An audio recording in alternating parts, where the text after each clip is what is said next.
আমি আমার কথা বলি যে অনেক সাংবাদিক কিন্তু রাগ করে যে আমরা ভালো খবর দিতেছি, আমাদের খবরটা না নিয়ে কেন অন্য আরেকটা যে খারাপ খবর দিতেছে তার খবরটা কেন নেয়। আমি কিন্তু রাগ করি না, আমি মনে করি যেটা আমার অদক্ষতা। আমি জনগণের কাছে সত্যটা নিয়েও ট্রাস্ট দিয়ে হইতে পারতেছি না। আমি যেহেতু 30 বছর ধরে জ্বালানি বিদ্যুৎ এগুলি খোঁজ খবর রাখি, আমি কিন্তু দেখতেছিলাম সরকার সত্য কথা বলতেছে। সরকার বলতেছে মজুদ সব সময়ের থেকে সমানই আছে অথবা বেশি আছে, আপনারা ঘাবড়ায়েন না। মানুষ কথা শুনতেছে না। সরকার বলতেছে আমরা দাম বাড়াবো না, মানুষ বাদ বলতেছে তোমরা কিন্তু দাম বাড়াবা, এবং সরকার পরে দিয়ে দাম বাড়াইছে। সরকার বলতেছে যে এইটার মধ্যে কোনো ক্রাইসিস নাই, ক্রাইসিসটা আমরা মোকাবেলা করব, আমরা দরকার হলে মানে আপনাদেরকে তেল গ্যাস বিদ্যুৎ ছাড়া রাখবো না, আমরা দরকার হলে টাকা দিতে দেবো। দেখেন সরকার কিন্তু সবগুলি বলতেছে। আমি কিন্তু সরকার যেগুলি ঘোষণা করে রাখছে ওয়েবসাইটে দেখে আমি বুঝতেছি সরকার সত্য কথা কইতেছে, কারণ এটা লুকাইতে পারে না। মানে আপনি ইচ্ছা করলেই বিপিসিতে কুটুক তেল আছে, এটা আপনি মিশা কথা কইতে পারবেন না। মানে আওয়ামী লীগ সরকারও মিশা কথা কইতে পারে নাই, পেট্রো বাংলাতেও কিন্তু মিশা কথা কওয়া যায় না। মানে আপনাকে আসলে এটা ঘোষণাটা করতে হয়, কিন্তু মানুষ বিশ্বাস করতেছে না। এখন মানুষ যদি আপনারে বিশ্বাস না কইরা যে গুজব ছড়াইতেছে তারে বিশ্বাস করে, এইটা নিয়েও আপনাদের মানে কাজ করার আছে যে কেন এটা হইতেছে। অবশ্যই কাজ করার আছে। সত্য কথা বলে আপনি কেন কাছে যেতে পারতেছেন না?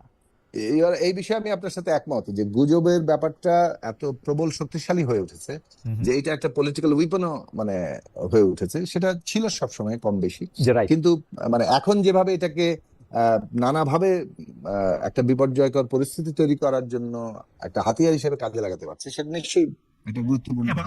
আপনাদের এটা ভাবা দরকার। আমি দ্রুত কয়েকটা বিষয় আপনার প্রশ্ন করি। আপনাদের আমলে চট্টগ্রাম নগরীতে প্রায় 30,000 কোটি টাকার মনোরেল প্রকল্প বাস্তবায়নের লক্ষ্যে সমঝোতা স্মারক স্বাক্ষরিত হয়েছিল, কিন্তু সম্প্রতি পত্রপত্রিকা এসেছে যে ভুয়া পরিচয়ের লোকের সঙ্গে চুক্তিটি হয়েছিল, তাই সরকার এটি বাতিল করেছে। মানে কেমনে সাকিব ভাই, মানে এত বড় চুক্তি একটা ভুয়া পরিচয়ের লোকের সাথে কেন হয়, সেটা আবার বাতিল কেন করতে হয়? মানে এটা ঘটনাটা কি? মানে যদি একটু বলেন 2 লাইন 3 লাইন।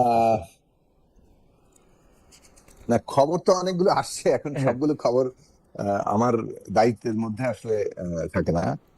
যেগুলো আমি এমন একটা মন্ত্রণালয়ে কাজ করি, বেশ কিছুটা মানে ওই কাজগুলো সম্পন্ন করাটাই বেশ এবং তাত্ত্বিক মন্ত্রণালয় না, তাত্ত্বিক মন্ত্রণালয় না, মানে এইখানে তো অনেকটা যেহেতু ভবিষ্যৎ পরিকল্পনা আপনারা নেন, সেহেতু তো কোনো না কোনো একটা চলমান এবং সমস্ত প্রকল্পগুলোকে এই পরিকল্পনা মন্ত্রণালয়ের মধ্যে দিয়ে যেতে হয়।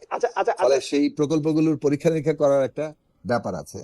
তো যাই হোক, প্রত্যেকটি মানে রেল ব্যবস্থাপনার দিকে সরকারের মনোযোগটা খুবই মানে একটা মানে এটা অন্যতম অগ্রাধিকার।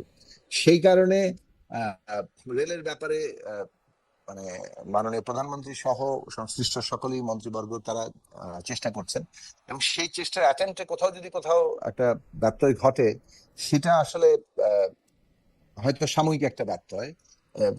যেহেতু প্রসেসটা স্বচ্ছ রাখা, সাশ্রয়ী থাকা এবং সর্বাধিক জনগণের মানে কিভাবে সেবা বৃদ্ধি পাবে সেইটা প্রায়োরিটি, কাজে এই জিনিসগুলো ধরা পড়বে কোনো ব্যত্যয় যদি কোথাও থাকে। ওকে, আচ্ছা,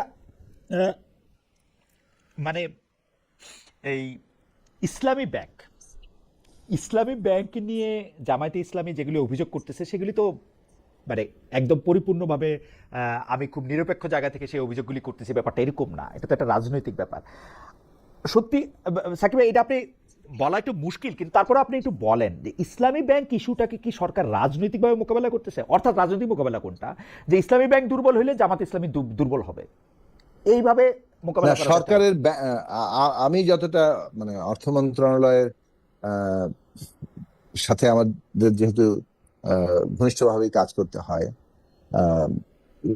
মাননীয় অর্থমন্ত্রী, মাননীয় প্রধানমন্ত্রী মানে সকলের দিক থেকে বিভিন্ন সময় বিভিন্ন ভাবে তারা পরিষ্কার করেছেন, আর্থিক প্রতিষ্ঠানে কোনো পলিটিক্যাল মানে যাকে বলে যে নিয়ন্ত্রণ বলেন, রাজনৈতিক ভাবে এখানে এইটাকে বিভিন্ন ধরনের অ্যাপয়েন্টমেন্ট বলেন, এই সরকারের একেবারে নীতিগতভাবে তারা বিরোধী।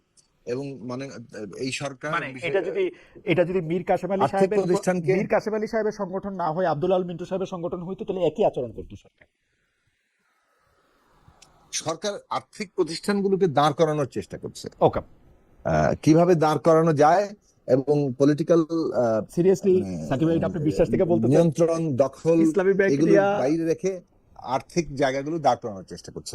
এখন বরং এখানে কোন মানে রাজনৈতিক দল ইসলামী ব্যাংক নিয়ে এমন কথা বলে যেন আসলে তারাই ইসলামী ব্যাংকের মালিক। এটা তো মানে তারা একবার বলে যে না আমরা মালিক না, কিন্তু তারপরে ইসলামী ব্যাংকের এখন প্রশ্ন এখন আসলেই কথা তারা হচ্ছে যে যেভাবে আমি আলোচনাটা করেন তারা ইসলামী ব্যাংকের যেমন মালিক। আমি যেমন ফলে ব্যাপারটা যেহেতু তারা তাদের কর্তৃত্ব ফিরে পেতে চাইছেন, সেই ক্ষেত্রে যে কোনো ধরনের তৎপরতাকেই তারা মানে হয়তো সিঁদুরে মেঘ দেখছেন এইরকম একটা জায়গা হিসেবে দেখছেন। যেমন মানে এখানে জেনারেল পলিসি হচ্ছে ব্যাংক ব্যবস্থাপনা এখানে মানুষের আস্থার জায়গায় ফিরে আসুক এবং এইটা একটা নিয়ম এবং জবাবদিহির মধ্যে দিয়ে অপারেট করুক। আহ, সাকিব ভাই একটা ব্যক্তিগত প্রশ্ন, এখন ধরেন না ঠিক আপনাকে একটা ব্যক্তিগত না, কথা বলে নিই। সরকারগত আমি প্রশ্ন। আমি জি জি না আমি বলতে পারি, আমি এখানে সরকারের নীতি কি বিভিন্ন বিষয় গ্রহণ করেছে যতটা আমি জানি সেই বিষয়টা আপনার সামনে বলতে পারি, সেটা অ্যাবসলিউটলি। কিন্তু আচ্ছা প্রত্যেকটি আচ্ছা সাকিব প্রত্যেকটি ভাই ঘটনার সাকিব ভাই জবাবদিহি করা আবার আমার একার পক্ষে সম্ভব না, এই কারণে ওকে যে ঠিক আছে, প্রত্যেকটি আমি বুঝতে ঘটনার পারছি সংশ্লিষ্ট আপনি আপনি দায়িত্বপ্রাপ্তরা আছেন। আপনি আপনি আসলে জবাব দিছেনও যতটুকু আপনার পক্ষে দেওয়া সম্ভব। আমি যেটা বলতেছি যে সাকিব ভাই, এই আপনাকে প্রথমে অর্থ পরিকল্পনা প্রতিমন্ত্রী করা হয়েছিল, পরে অর্থটাকে বাদ দেওয়া হয়েছে হচ্ছে আপনার প্রতি কোন রকম মানে অনাস্থার বিষয় থেকে কিনা, যে আপনি খুব যন্ত্রণা না করতেছিলেন, এটা বা কেউ কেউ বলে আপনি নাকি গত সরকারের বেশ কিছু না সচিব আসলে সচিব রেখে আসলে দিতেছেন। এ, আসলে এটা হচ্ছে যে মানে এখানে আহ, কাজের যে সুনির্দিষ্টকরণ হুম প্রাথমিকভাবে মন্ত্রিসভা গঠনের পরে প্রথম 15 দিনের মধ্যেই হুম বেশ কয়েকজন প্রতিমন্ত্রীর ক্ষেত্রেই তাদের মন্ত্রণালয় সুনির্দিষ্ট করা হয়েছে কিছুটা ডিভিশন অফ লেবার তৈরি করার জন্য। হ্যাঁ, ডিভিশন অফ এটাই লেবার একটা তৈরি করার কারণ। জন্য। আচ্ছা সাকিব ভাই, যেহেতু লোকে এইটা মনে করে, বা আমি অনেকবার দাবি করি সাকিব ভাই আমার প্রায় বন্ধুর মতোই, আমরা অনেক দিন ধরে একসাথে আসি, সুতরাং দুইটা বিষয়ে তারা আমাকে চোখে আঙ্গুলটা দেখাতে চায় যে এই 4 মাসে সাকিব ভাইয়ের পরিবর্তন। তো পরিবর্তন দুইটা বিষয় হচ্ছে, হাম টিকা নিয়ে আপনি কিছু বলেন নাই, আর দুই হচ্ছে মার্কিন যুক্তরাষ্ট্রের সঙ্গে বাণিজ্য চুক্তি নিয়ে আপনি কিছু বলেন নাই বা আপনি প্রতিবাদ করেন নাই। এবং আপনি আরেকটা পরিবর্তন হচ্ছে আপনি টকশোতে আসা একেবারে ছেড়ে দিয়েছেন। আপনি কোনো এবং কারোর সাথেও আপনি আসতে চান না, আমাদের এখানে আপনি একা আসছেন কারণ আপনি প্রশ্নের উত্তর দিতে ভালোবাসেন না। এটা হলো 2 এবং 2.5। আপনি যদি এটা একটু জবাব দিতেন যে আপনি আসলে এই বিষয়গুলো নিয়ে কথা বলতেছেন না।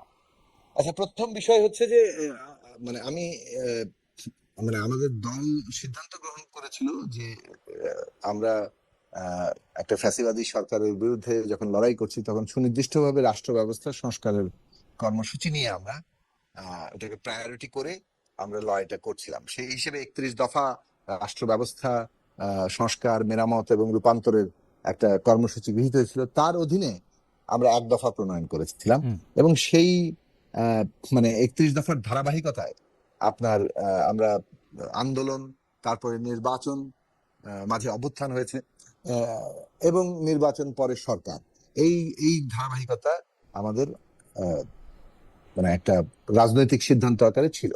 তো সেই জায়গা থেকে আমরা যেহেতু সংস্কারটা বাস্তবায়নও করতে হবে এবং আমরা যে 31 দফায় মানে ঐক্যবদ্ধ হয়েছিলাম সেখানেও কিছু কিছু পার্থক্য ছিল। পরবর্তীকালে যখন জুলাই জাতীয় সনদ হয়েছে সেখানেও পার্থক্য ছিল, কিন্তু ন্যূনতম ঐকমত্যের ভিত্তিতেই ট্রানজিশনটা করতে হবে এই বিষয়ে আমরা আমাদের দলের দিক থেকেই প্রথম উচ্চারণ করেছিলাম। ওকে কারণ আমি তো যা চাই সেটা সর্বোচ্চটা মানে পেতে হলে তো আমাদেরই সরকার গঠন করতে হবে। যখন আমরা সেটা পারছি না, তখন আমরা যখন অন্য বিভিন্ন পক্ষ মিলে একটা কাজ করছি তখন সেখানে ন্যূনতম কনসেনসাস হচ্ছে ভিত্তি। বল শেষ করি। ধারাবাহিকতায় যখন এই পর্বে আমরা জুলাই জাতীয় সনদ করলাম, নির্বাচন করলাম, সরকারে যোগ দেওয়ার সিদ্ধান্তের কারণে আমাদের দলের পক্ষ থেকে আমি সরকারে যোগ দিয়েছি। সরকারের একটা কাঠামো আছে, সেটা হচ্ছে আপনি যখন একটা ক্যাবিনেটে যোগ দেন, ক্যাবিনেটের বাইরে আপনি কিন্তু আপনার ইচ্ছে মতো কথা বলতে পারেন না। মানে অর্থাৎ এটা ন্যূনতম একটা ডিসিপ্লিন। এটা এই জায়গা হচ্ছে আপনি ক্যাবিনেটের কথা বলবেন, আপনি আপনার যা মতামত সেটা আপনি ক্যাবিনেটের ভেতরে দেবেন।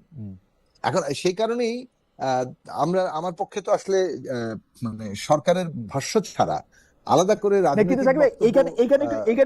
কথা আছে সাকিব ভাই, এখানে একটু কথা সে আছে। কারণে আমাদের দল আমাদের বক্তব্য দিচ্ছে। কিন্তু সাকিব ভাই এখানে একটা কথা আছে, আমরা যে আওয়ামী লীগ দল বক্তব্য দিচ্ছে, এখন দলটা তো আমরা পাই না। আমি তো তারেক রহমান সাহেবের পাইতেছি না একটা প্রশ্ন করার জন্য। না না, আমি বলছি যে না, ওই দল না, আমার দলের কথা বলছি। না আমি তো গণসংহতি আমি আন্দোলন ক্যাবিনেট করি। প্রধানের কথা কইতেছি, কিন্তু আমরা যে আওয়ামী লীগের আমলে সব মন্ত্রীদের বা কোন মন্ত্রীকে পাইলে, আপনি সাক্ষী কারণ আপনি এগুলির মধ্যে অনেকগুলিতে পার্টিসিপেট করছেন, কোন মন্ত্রীকে পাইলে আমরা যে আল্লাহ দুনিয়া সব প্রশ্ন তারে করতাম যে এইটা কেন হয়েছে, ওইটা কেন হ্যাঁ, হয়েছে, এটা এটা আপনি কেন আমাকে হয়েছে। করেছেন, তো আপনি আমাকে করেছেন, আমি যতটুকু জানি সেই যতটুকু অনুযায়ী জবাব দেওয়ার চেষ্টা ওকে করছি। ফাইন। কিন্তু যেটা সাধারণভাবে একটা গাইডলাইন আছে যে প্রত্যেকটি মন্ত্রণালয় যার দায়িত্ব সেই জায়গা থেকে কথা বলবে। আচ্ছা, কিন্তু আমি ঠিক যখন আপনার সামনে আজকে মিডিয়ার সামনে এসেছি, তখন সরকারের পলিসিকে, যেহেতু আমি সরকারে আছি, Right. সরকারের পলিসি কি এই বিষয়ে